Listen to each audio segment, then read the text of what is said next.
মহাজোটের হয়ে প্রতিদ্বন্দ্বিতা করেছেন, আপনারা সবাই জানেন। কিন্তু আজকের দিনেও আমার মাননীয় অতুল বরা মহাশয়, আমাদের সভাপতি, ওনাকে আমি ফোন করেছিলাম। উনি বলেছেন যে সিদ্দিক আহমেদ আমার সঙ্গে কোনোদিন আজ পর্যন্ত যোগাযোগ করে নাই। এর লাগে আপনি লাগে আমার 2021 সালের ক্যান্ডিডেট, আর আপনি লাগে আমার কমিটির সম্পাদক, কেন্দ্রীয় কমিটির সম্পাদক, আর আপনি লাগে আমার করিমগঞ্জের ইনচার্জ। আমি আপনাকে চিনি, আমি বাকি কেউকে চিনি না।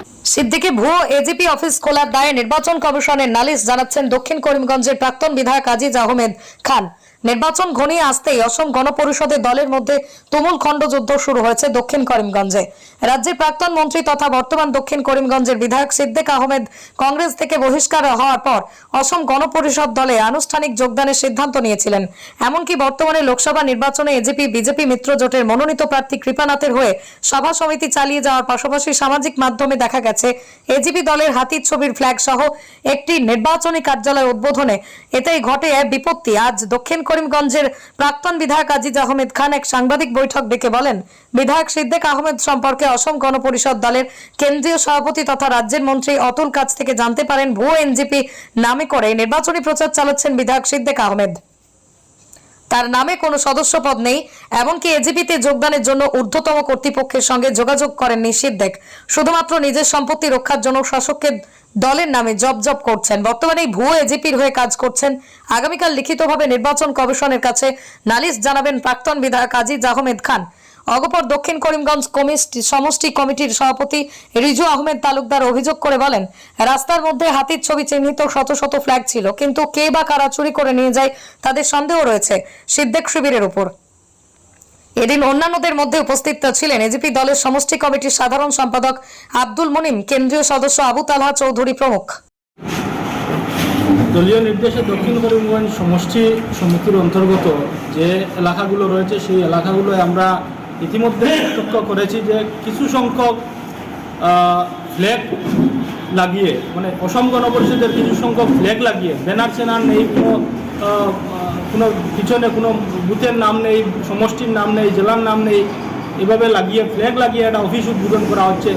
কংগ্রেসি মানুষে এজিপির অফিস উদ্বোধন করছে। আমাদের হাতে তথ্য প্রমাণ রয়েছে অনেকটা। সেই মানুষগুলোকে খারাপ পারমিশন দিল, এবং কিভাবে তারা পারমিশন পেল এজিপির, যে তারা এজিপির কীভাবে স্পর্ধা পেল যে এজিপির অফিস করবে তারা, সেই অফিসগুলো বন্ধ করার জন্য আমরা ইতিমধ্যে একটা নোটিশ ইস্যু করব, এবং আমরা ইতিমধ্যে নির্বাচন কমিশনে যাব, তথ্যসহ আমরা নির্বাচন কমিশনে দেবো, এবং এই অফিসগুলো বন্ধ করার জন্য আমরা আহ্বান রাখবো নির্বাচন কমিশনের কাছে, এবং শীঘ্রই আমরা একটা নোটিশ ইস্যু করে তাদের বিরুদ্ধে ব্যবস্থার কথা বলছি।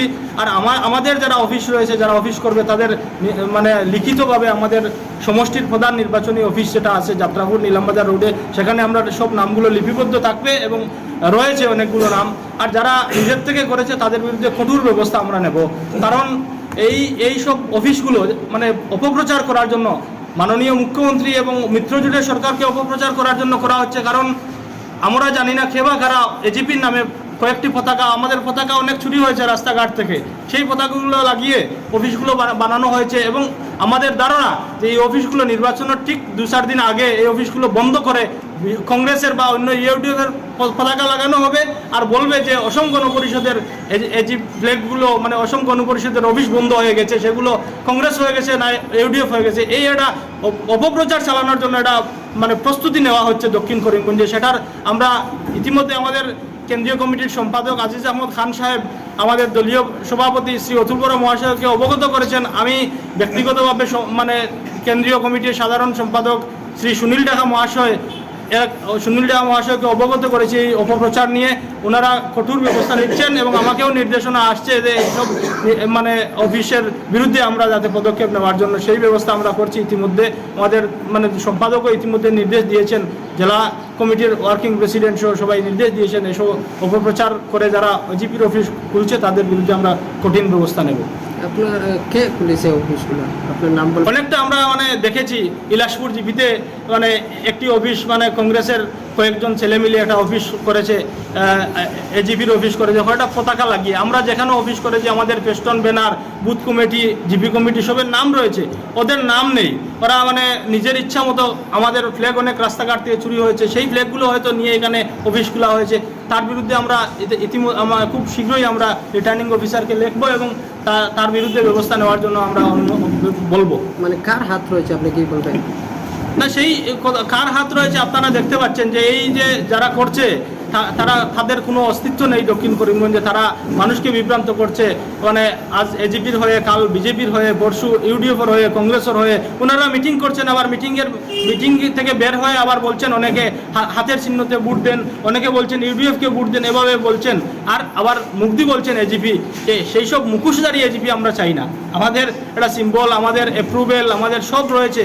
এই দক্ষিণ করিমগঞ্জে একটা এজিপি সুন্দরভাবে, পরিচ্ছন্নভাবে, শৃঙ্খলাবদ্ধভাবে দক্ষিণ করিমগঞ্জে এজিপি চলছে। যেভাবে বিজেপির একটা সংগঠন রয়েছে খুব সুশৃঙ্খল, ঠিক নতুন দক্ষিণ করিমগঞ্জে একটা সুশৃঙ্খল এজিপি সংগঠন রয়েছে। তার মানে ব্যাঘাত যদি কোনো ব্যক্তি ঘটাতে চায় তার বিরুদ্ধে আমরা ইতিমধ্যে ব্যবস্থা নিচ্ছি এবং ব্যবস্থা নিব শীঘ্রই। আপনাদের মানে কথার মধ্যে সন্দেহ হচ্ছে প্রাক্তন মন্ত্রী সিদ্দিক আহমদের কথা, এটা কি বাস্তব?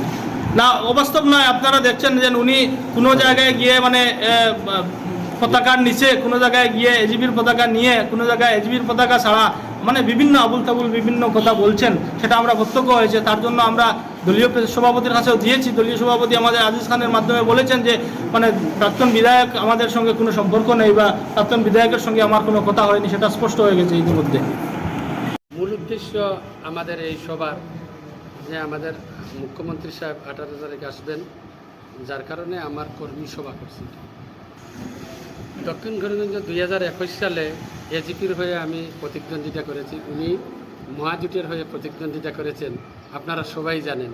কিন্তু আজকের দিনেও আমার মাননীয় অতুল বরা মহাশয়, আমাদের সভাপতি, ওনাকে আমি ফোন করেছিলাম। উনি বলেছেন যে সিদ্দিক আহমেদ আমার সঙ্গে কোনোদিন আজ পর্যন্ত যোগাযোগ করে নাই। এর লাগে আপনি ওই লাগে আমার 2021 সালের ক্যান্ডিডেট, আর আপনি ওই লাগে আমার কমিটির সম্পাদক, কেন্দ্রীয় কমিটির সম্পাদক, আর আপনি ওই লাগে আমার করিমগঞ্জের ইনচার্জ। আমি আপনাকে চিনি, আমি বাকি কেউকে চিনি না। বর্তমানে যে এজিপির নামে যে সভাগুলো হচ্ছে এগুলো কি এটা বুয়া করছেন। এটা আমার বিধান পরিষদকে আমরা আদেশ দিয়েছি, আজকে বিকালের মধ্যে উনি নোটিশ ইস্যু করবেন। আগামীকালের মধ্যে আমরা চেষ্টা করব যে নির্বাচন কমিশনের কাছে দিয়া এইগুলো আমরা উইথড্র করে নিব। তো একটু আগে আপনার মিটিংয়ে আপনি বক্তব্য বলেছেন যে সিদ্দিক আহমদ আপনার এআইডিএফ যাচ্ছে, এটা কতটুকু সত্য? না, এই এআইডিএফের বর্তমান প্রার্থী যিনি, উনি বলেছেন যে সিদ্দিক আহমেদ সাহেবকে আমি দেখছি একটা মোবাইলে যে সিদ্দিক আহমেদ সাহেব বিজেপি করছেন, কিন্তু এটা সিএমওর সম্মুখে। কিন্তু উনাকে ফোন করে জিজ্ঞাসা করে নেন কোন দিকে ভোট দিবে, তখন উনি আমার কথা বলবেন। এটা শাহাবুল ইসলাম চৌধুরী বলেছে, আমি ফেসবুকে দেখেছি, যার কারণে আমি বলেছি উনি ইউডিএফ করতেছে। আপনার এই সমষ্টিতে আপনি এজিপির ওয়ার্ক করছেন দীর্ঘদিন থেকে, তো সিদ্দিক আহমদও ওয়ার্ক করছেন। যদি মুসলিম ভোটটা বেশি আসে তাহলে ক্রেডিটটা কে নেবে? মানুষের জনগণের মধ্যে একটা সন্দেহ সৃষ্টি। আপনি যে কথা বলছেন এটা আপনি পুনরায় বলেন, কি কারণে 2021 সাল থেকে বর্তমানে এমপি আজ পর্যন্ত 2021 সাল থেকে আজ পর্যন্ত আপনারা সবাই জানেন যে আজিজ আহমেদ খান 2021 সালে নির্বাচনী প্রতিদ্বন্দ্বিতা মিত্রজোটে থেকে টিকিটে লড়ছে, এবং আজকের দিনেও আমাদের দল এবং সংগঠন যথেষ্ট মজবুত। আর আজকে তো ভালো দিন হয়ে গেছে, আজকে কৌম নাই হয়ে গেছে। কৌমের লিডারদের কৌম কইলে তারা আরও উল্টা আমাদের দিকে পিক আপ নেয়, যার কারণে কৌমের নেতা যারা, তারা কৌম ভাঙ্গিয়ে সব শেষ হইয়া এখন তারা নিজের অস্তিত্ব বজায় রাখার জন্য, ওনার সম্পত্তি বজায় রাখার জন্য উনি বিজেপিকে সমর্থন করেছেন। উনি কোনো দলে আজকের দিনেও নাই, আমার জানা মতো না বিজেপিতে আছে, না এজিপিতে আছে, না অন্য কোনো দলে আছে, কোনো দলেই নাই উনি। উনাকে আপনারা নিজেই জিজ্ঞাসা করেন না যে উনি কোন দলে আছেন, উনি বলে দেবেন। বেঙ্গালুরু আমরা বহুত কুয়াই না চলি, প্রধান না আস্তে আস্তে আস্তে মানুষ অ্যাক্সিডেন্টে ঘুরে গেলে ইগু আনতে কিনা, ইগু আনতে হইলে তো এমপি লাগবো, ইগু আনতে হইলে গুয়াহাটি থেকে নামবো, নামার পরে কিতা লাগবো, অ্যাম্বুলেন্স লাগবো, ই ম্যানেজমেন্ট করিয়া তো ইগু জায়গা যাইতো। এমপি সাহেবের সামনে আপনার গরো গিয়া চাহ খাবা, এমপি সাহেবের বহুত খান আছে, আপনার হরুতা করিত সেন্ট্রাল স্কুলও কবু রিকমেন্ড করে দিত, কৌটা তাহলে হলো ভাইটা এমপি সাহেবের কাম সেখানে আছে ওখান এখন ওলা এমপি আমরা লাগবো যে কুপিয়া ভাই গুনগু যে গিয়ে সাধারণ মানুষের হাজার হাজার লুট দিলা ইনা এমপির আমরা দরকার নাই করে গিয়ে 1 ঘন্টা বইতাম বইয়া এর বাদে তাই 1 ঘন্টা করে আইলা আইয়া নি উইয়া সালাম করতাম বইয়া এর বাদে তাই বইতে এর বাদে আমরা বুঝতাম